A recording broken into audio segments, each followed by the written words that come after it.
atas kesediaannya untuk bergabung untuk mengikuti event bersama Bapak Hendro Masori di siang hari ini. Pertama-tama saya akan perkenalkan diri dulu ya. Nama saya Vimalasari. Saat ini saya bertugas di Pani Sekuritas Bandung Dago.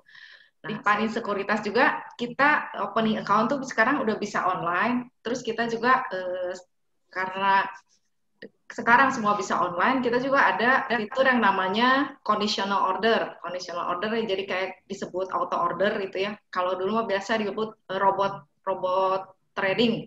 Jadi order otomatis, tapi disebutnya kita conditional order. Nah, YouTube channel kami ada di Pani Sekuritas. Nah, terus sekarang pada kesempatan kali ini saya mendapat kehormatan dengan kedatangan Pak Hendro Masori dari grup The Traders. Grup The Traders ini kumpulan dari traders-traders yang bertransaksi di Bursa Saham Indonesia. Di sana banyak orang-orang pintar, saya juga banyak belajar di sana kalau untuk trading ya. Ada Ko Michael Yo juga di sana. Nah, saya juga banyak belajar dari dia. Nah, ini channel YouTube-nya juga ada The Traders yang isinya Pak Hendro Masori dengan perjalanan transaksi dia dengan suaranya itu yang sangat empuk. Ya, sekarang Pak Hendro silakan memperkenalkan diri buat yang belum kenal, tapi sepertinya udah pernah kenal semua. Silakan Pak menyapa para peserta Pak. Oke, Assalamualaikum warahmatullahi wabarakatuh. Apa kabar teman-teman? Saya selalu mendoakan Anda sehat, walafiat, sukses, dan bahagia. Itu selalu pembukaan saya ya. Mudah-mudahan kita selalu sehat di tengah pandemi ini. Thank you GVV. Ini yang kedua mungkin saya diundang mendapat kehormatan dari GVV untuk ya ngobrol bersama Panin Dago ya. Saya deg-degan ini sebenarnya ini, tapi ya udahlah gitu ya.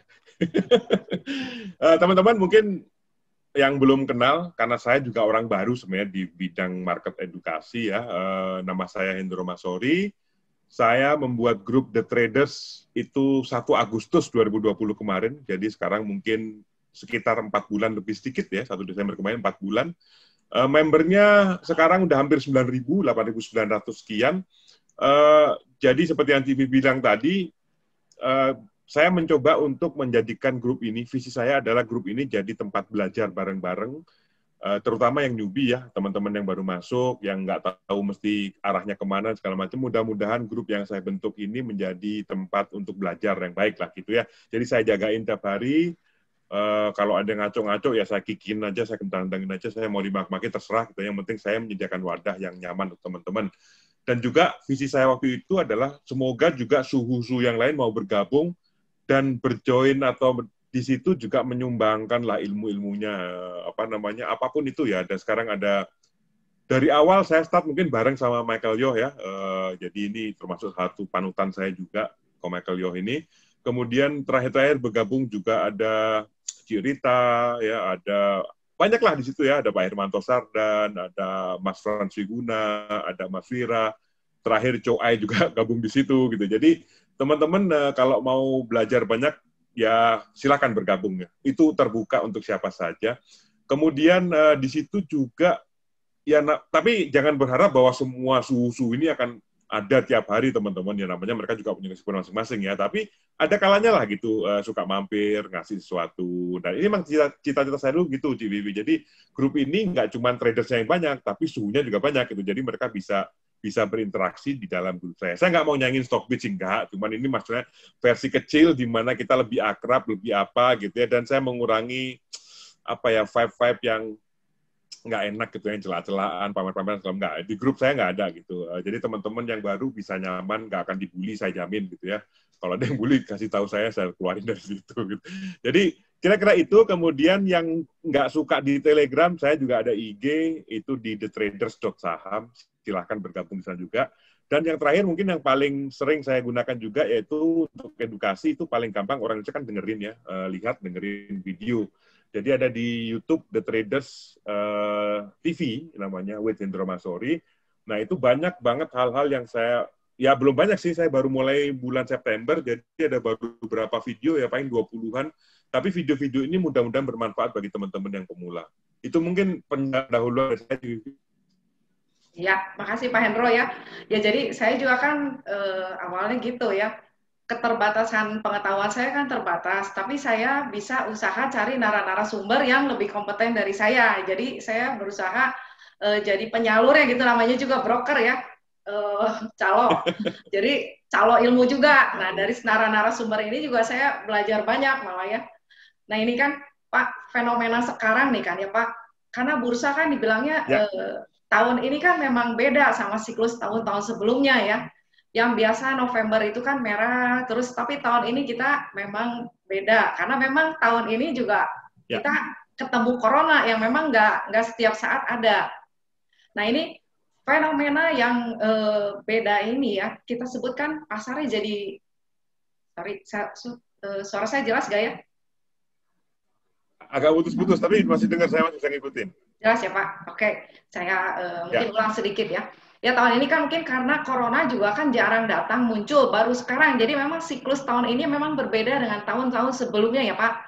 Nah terus sekarang kan betul, ya, betul. semua tuh jadi naiknya tuh kenceng. Jadi takut pada ketinggalan. Kalau turun ya kenceng kayak kemarin. Sekarang juga naiknya juga kenceng juga kan Pak. Nah kadang-kadang saya suka nemu juga nih Ya, beberapa orang-orang sekitar saya yang tadinya jadi dari niatnya investor ngedadak mengkol tuh pada jadi trader Pak. Nah saya bilang wah ini kalau di awalnya invest ya invest, kalau jadi trader ya kalau kebiasaan jadi investor nanti bergaya trader, takutnya kan beda jurusnya ya Pak.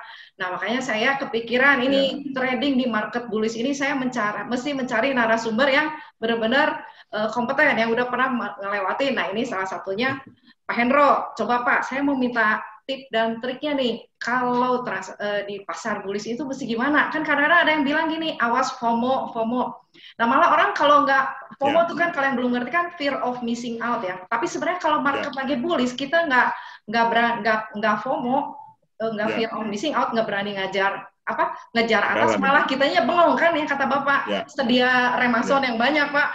Itu. Nah itu Pak, coba diceritain tip dan triknya Pak. Oke, baik. Begini teman-teman, ini view saya ya. Jadi emang kalau di market itu kan tiap orang punya strategi cara berbeda-beda. Tapi ini saya mencoba untuk sharing apa yang ada di view saya. Yang pertama, kalau kita ngamatin sebulan terakhir, ya sebulan 2 bulan lah terakhir, setelah kita dihajar corona, market dihajar corona terjun bebas bulan April, nah itu mulai recover. Dan sekarang kok banyak teman-teman yang bilang, kayaknya udah naik tinggi banget ya gitu. Jadi yang dulunya pegang cash sekarang mau belanja takut gitu, yang udah full porto sekarang mulai jual karena ketakutan gitu ya. Jadi ini memang benar ya, sebulan terakhir itu kalau teman-teman amatin, apalagi kalau trader pasti tahu gitu ya, ini kasarannya ya bullish lah IHSG, lempar sendal jepit jadi duit gitu, orang-orang bilang kayak gitu. Saking gampangnya nyari duit gitu ya. Dan kadang-kadang saya juga ingetin yang udah cuan banyak-banyak udah jangan jumawa gitu. Kenapa? Karena in this period itu even monkey can make money gitu. Si monyet aja bisa bikin duit gitu, apalagi kita. Jadi biasa aja teman-teman. Jadi nggak usah terlalu euforia, nggak usah terlalu gimana gitu ya. Nah, Anda amatin dulu. Mungkin yang paling penting itu pada saat habis crash. Ini mesti diingat teman-teman yang baru mungkin yang belum ngalamin gitu ya. Pada saat market mulai bangkit, mulai bullish, itu pasti startnya dengan saham-saham di cap dulu. Artinya apa? Ya sekarang ini udahlah, gorengan tuh lupakan dulu gitu. Gorengan tuh nggak akan disentuh dulu lah bandar-bandar ini. Jadi semuanya tuh sekarang kalau pada saat bangkit mulai awal dulu, Anda perhatikan tuh. Pertama apa yang bangkit? Banking, perbankan, gitu ya. BBRI sampai ada yang 20%, sampai 20%. Itu kapan lagi gitu kalau nggak habis crash? Setelah perbankan, kemudian rambat ke properti kemarin ya. Asri dari 110 sekarang 200, hampir 100%. Apalagi banyak lah gitu, Anda bisa lihat itu ada properti-properti yang lain industri juga sama, ada apa namanya bangsanya BES, Demas dan segala macam, semuanya udah naik. Kemudian habis properti, habis itu sekarang mungkin yang banyak diomongin oleh para suhu-suhu itu adalah mining, ya terutama batu bara. Harga batu bara naik terus, sekarang baru mulai ya. Kemudian ada yang ramai juga yang disebut erikmologi ya disebutnya gitu ya. Jadi apa namanya saham-saham yang diomongin Pak Erik itu BUMN ya, itu pasti akan naik. Apa sekarang yang belum naik? Garuda udah, Keras udah, Krakatau Steel ya. Terus bangsanya bangunan apa? Perusahaan-perusahaan karya ya, Wika, WSKT, PTP, PAD dan segala macam itu semua udah naik gitu. Nah, kemudian ini yang bikin sebenarnya teman-teman jadi takut, ya. Nah, kalau Anda lihat lagi itu kalau nonton videonya Makelio, saya baru tadi lagi nonton, itu dia bikinin kira-kira skenario IHSG gimana. Jadi hari ini per hari kemarin itu IHSG udah nembus MA 200 weekly. Artinya memang uptrend gitu ya, memang uptrend. Tinggal lihat nih akhir minggu ini, maksudnya Jumat depan ini, apakah dia ada sekitar 6.000 apa enggak. Kalau ada sekitar 6.000, confirm. Itu akan tetap uptrend sampai tahun depan gitu ya. Nah, kemudian kalau bentuk handle yang ada yang terbentuk di IHSG itu, kalau kita tarik targetnya ke atas, maka kira-kira tahun depan IHSG bisa touch 6.500. Masih jauh gitu ya. Jadi masih banyak upside. Jangan takut teman-teman. Masih cukup banyak yang bisa kita dapetin. Ini takutnya nanti ini turun lagi. Enggak. Sekarang kalau dia break MA 200 weekly, kemudian stay di sana, nggak turun, support di 5850, saya masih ingat yang diomongin Michael Yo. Nah, Anda jadikan patokan itu aja gitu. Ke depan masih banyak kok kesempatan-kesempatan yang bisa kita ambil. Jadi kalau ngambil trennya IHSG itu memang baru mulai naik untuk weekly-nya, baru patah trennya gitu dari downtrend sekarang baru mulai uptrend ya. Kalau Michael Yo bilang belokan kapal gitu, muter agak jauh, sekarang lagi mulai coming up gitu. Nah, jadi menurut saya jangan terlalu khawatir, dan ada beberapa pola ya, kalau di grup The Traders itu saya ajarin tentang pola-polanya O'Neill. Pola-polanya O'Neill ini memang agak aneh. Jadi dia harus nunggu naik dulu gede gitu, baru kemudian dia bisa confirm. Nah, ini nggak akan terjadi pada saat market bearish. Justru pada saat bullish kayak gini tuh mulai berterbangan. Minggu lalu ada satu yang confirm, Garuda. Ya, sekarang udah mulai naik. Nah, itu cara tahunya gitu segala macam. Silakan nonton video saya di The Traders TV ya. Mungkin waktunya terbatas kalau di sini.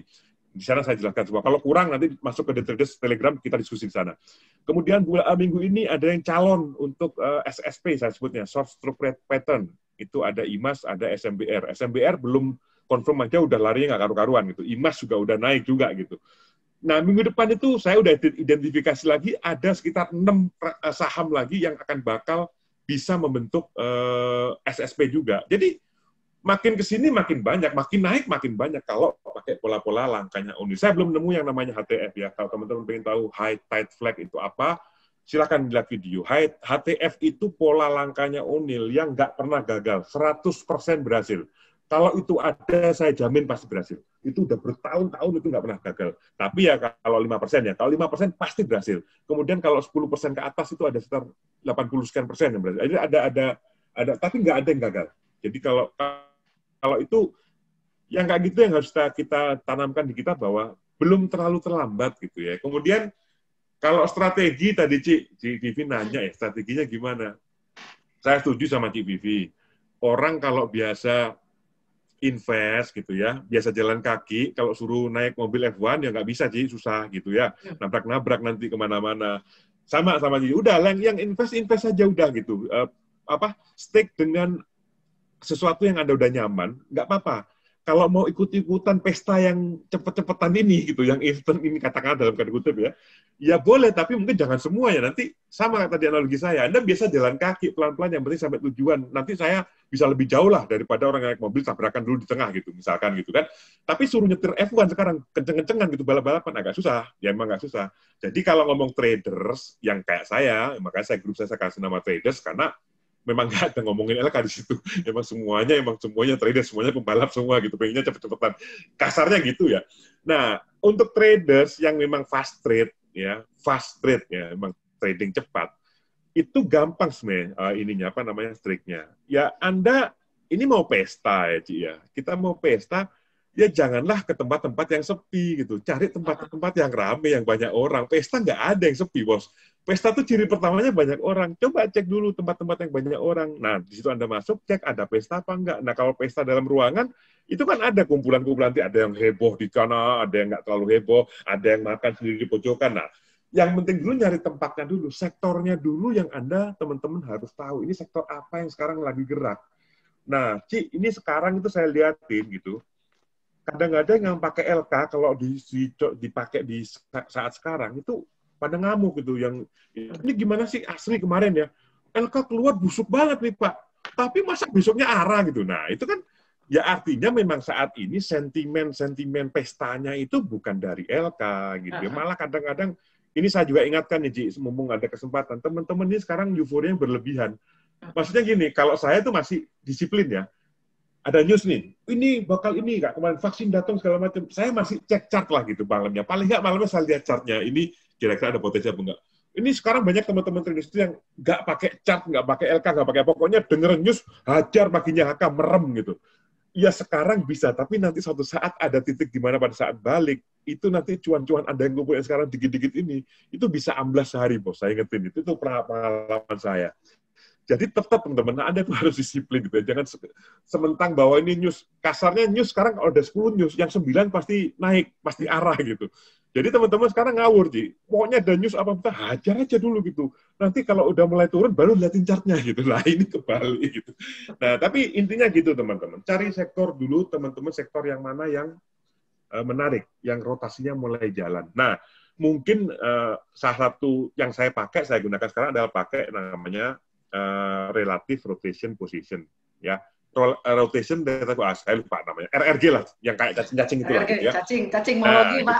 Cacingmologi lah kata orang gitu. Nah itu sekarang kemarin ya, mining masuk kelihatan gitu ya. Nah semua tuh properti, banking udah lewat ke bawah, sekarang ganti properti lewat ke bawah, ganti mining. Nah tadi pagi saya lihat nih sengaja karena mau ngobrol sama CVV lah gitu ya, saya cek RRG itu.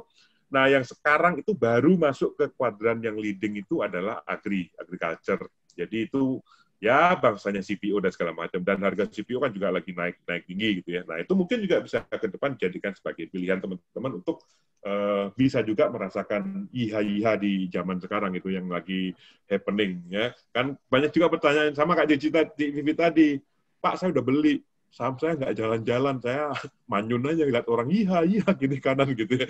Nah ini sering terjadi ya, mungkin yang terjadi Anda salah masuk ke ruangan gitu ya, nggak ada pestanya Anda masukin ke situ ya bengong situ. Tapi kalau Anda masuk ke ruangan yang ada pestanya, ya paling nggak masa ngincipin makanan nggak dapat sih. Meskipun misalkan contoh nih yang paling gampang nih, vaksin kemarin ya, datang vaksin. Ya meskipun diplesetin banyak gitu kan, pakai Garuda, sikat Garuda, nah ya nggak ada hubungannya gitu. Vaksin, ngomong vaksin, itu besoknya semua arah kan, KF, INAF, PH, PF, apalah semua disebutin yang semua yang nggak jalan adalah KLBF gitu ya. Yang pegang KLBF kan manyun, Pak kok KLBF nggak ikut arah lah. Anda ini gimana sih ini KLBF itu historinya gimana? Saham itu teman-teman itu kayak manusia. Jadi ada sifatnya masing-masing gitu. Ada yang petakilan, biayaan, apa ya kalau orang Sunda bilang itu segala macam gitu ada, tapi ada juga yang anteng pelan-pelan ya, alon-alon asal kelakon kalau orang Jawa bilang ada gitu. Jadi karakter saham itu juga Anda nanti juga harus tahu gitu. Jadi nggak asal haka. Tapi kira-kira itu lagi, Ci, apa namanya kalau saya sih lihatnya ya Anda mesti update dengan kondisi sektornya. Mana yang udah lewat ganti apa, mana yang baru mau naik mau apa. Nah itu caranya gimana? Ya paling gampang ikut grup ya, ikut grup-grup saham itu banyak banget, carilah grup yang menurut Anda bagus, ikut sana, itu biasanya pasti akan dibahas, pasti ada yang bahas sana. Kemudian ikuti berita-berita apa sekarang lagi happening. Kalau sekarang, ya hari-hari ini, 2 hari ini apa? Nih, hari ini saya lihat masih naik tinggi apa? Sentimen dari saham-saham Asabri sama Jiwasraya, ya, Harta, PCAR, Fire, saya sampai apal ini. Apa namanya KF, Nikel, SMBR, PPRO, sampai apal semua itu. Nah, kadang teman-teman nanya, Ci, Pak kok tahu sih Pak sama Asabri apa aja? Lah tinggal baca doang gitu, Anda tinggal Google doang. Jadi kalau Anda punya passion yang kayak gini tuh nggak usah ditanyain, pasti Anda lakukan teman-teman. Makanya kemarin saya nulis itu, what you need in stock trading itu is passion gitu. Kalau if you don't have passion, stop aja udah nggak usah trading, percuma. Simpan aja duitnya buat yang lain. Karena tuh passion tuh penting.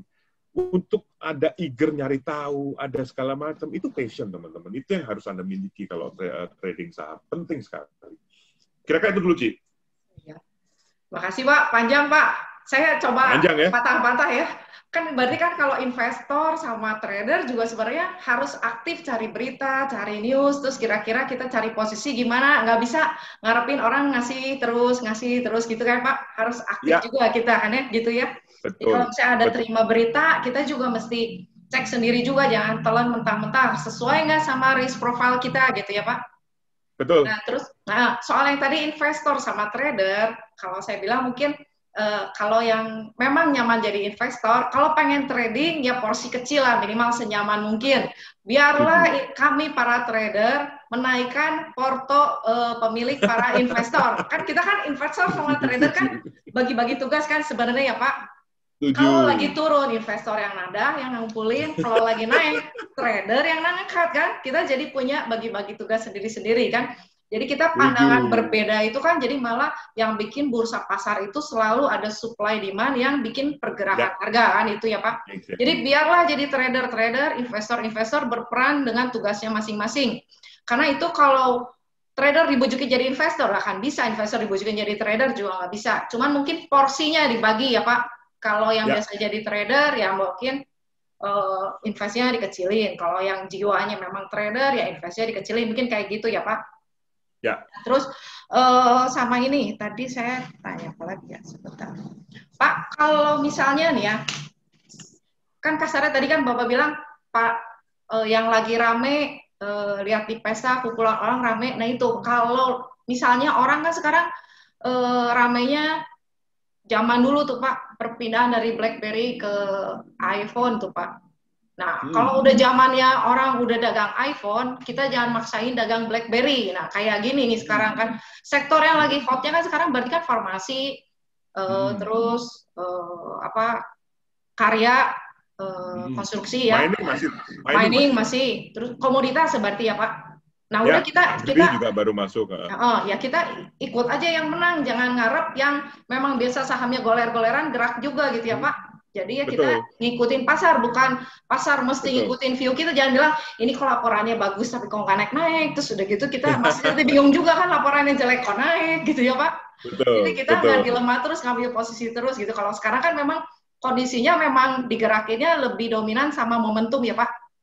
Terus momentum. Jadi mungkin kalau laporan keuangan nggak terlalu berpengaruh, cuman kalau buat yang invest di hold panjang, ya itu enak nanti trader yang menaikkan portofolio para investor gitu kali ya Pak. Setuju. Nah Pak, kalau sekarang nih lihat, ini suka ada yang nanya ke saya nih Pak, Kak, hari ini kan yang ramai itu kan saya tadi catat nih, INAF, KF, IRA itu ya, terus SMBR, PPRO, nah itu kalau mau dibeli itu Pak, itu kira-kira masih risk reward-nya menarik nggak? Kalau Bapak gitu kan, Bapak kan jam terbangnya kan udah beda. Kalau sama orang baru kan lebih nekat gitu kan ya Pak. Kalau Bapak kan keuntungannya lebih ada. Nah kalau dari view Bapak gimana Pak? Buat ngejar yang udah, wah ini larinya udah kenceng banget gitu. Saya ini view pribadi ya, supaya saya nggak salah gitu ya, disclaimer on dulu. Saya pribadi tidak terlalu senang ngejar yang udah jalan jauh. Saya lebih senang, jadi kalau pesta itu, saya lebih senang kalau datangnya agak telat sedikit, pesta baru mulai gitu. Jadi nggak terlalu awal juga. Karena gini Ci, teman-teman itu juga banyak yang gini, wah banyak yang udah naik nih, semua naik-naik. Aku nyari yang belum naik, yang belum jalan gitu, yang masih tidur-tiduran, tadi dibilang goler-goleran gitu ya. Nah itu, lah iya kalau jalan, kalau dia mau goler-goleran sampai kapan terus kayak gitu, terus kan repot. Jadi saya lebih senang nyari yang saham yang baru naik, nggak apa-apa telat sedikit gitu ya. Tapi saya nggak mau juga yang udah pestanya udah mau usai gitu. Nah, pesta usai atau enggak itu kan kita nggak tahu sebenarnya. Jangan-jangan sekarang PPRU masih jauh, jangan-jangan SMBR masih jauh. KF INAF jangan-jangan bisa 2 kali lipat lagi. Saya nggak tahu. Tapi saya sekarang itu semenjak saya dulu berubah, saya sering cerita, waktu itu juga saya cerita bahwa turnaround saya itu dari loss banyak sampai untung banyak itu adalah bagaimana saya memanage resiko downside. Nah, untuk saya, saham saya udah naik-naik tinggi ini, bukan berarti nggak bisa naik lagi. Bisa saja, nggak masalah. Teman-teman kalau mau masuk, boleh nggak? Boleh saja. Kan duitnya sendiri, bukan duit saya. Gitu ya. Jadi, it's your money, ya it's your responsibility. Intinya kan gitu. Kalau masih naik nggak, Pak? Mungkin masih bisa. Saya nggak tahu sentimennya segede apa. Kan sekarang sentimennya adalah saham vaksin masuk. Gitu ya. Cuman biasanya, ini pengalaman saya ya, pada saat rumor-rumor gitu, baru mulai rumor, sama kayak kita lihat BRIS deh, BRIS ya, BRI Syariah, pas rumor mulai naik, begitu beritanya keluar, kemudian dia naik tinggi, kemudian begitu jadi kenyataan bahwa akan durus segala macam, sekarang ya udah di situ aja gitu, betul, situ goyangan sedikit, turun dikit. Mungkin nanti akan naik lagi, bisa jadi pada saat udah diumumkan bener, udah dilebur segala macam, kita mulai ini mungkin akan naik lagi. Tapi ya kembali risiko. Kalau saya prinsipnya semakin tinggi harga naik cepat, semakin cepat naik harganya, ya pasti risikonya akan semakin besar. Ya. Nah, kalau soal PPRO sama SMBL kan banyak rumornya teman-teman di luar sana. Wah ini masih jauh nih. Asabri belinya di berapa sih? Ya, nanti akan keluar di sana dan segala macam. Ya, sekarang kalau teman-teman percaya bahwa rumor itu benar, bahwa itu pasti ke sana gitu ya, entah dapat dari siapa yang Anda percaya atau yakin sumber A1 gitu ya, boleh aja silakan. Tapi saya, karena saya juga ingat yang disampaikan Mark Twain ya, yang mencelakakan Anda itu bukan sesuatu yang Anda nggak tahu, tapi sesuatu yang Anda tahu tapi salah, itu lebih parah lagi akibatnya itu ya. Ini saya ingat omongannya yang disampaikan sama si Michael Leon, ini sekarang juga saya masih pegang sampai sekarang.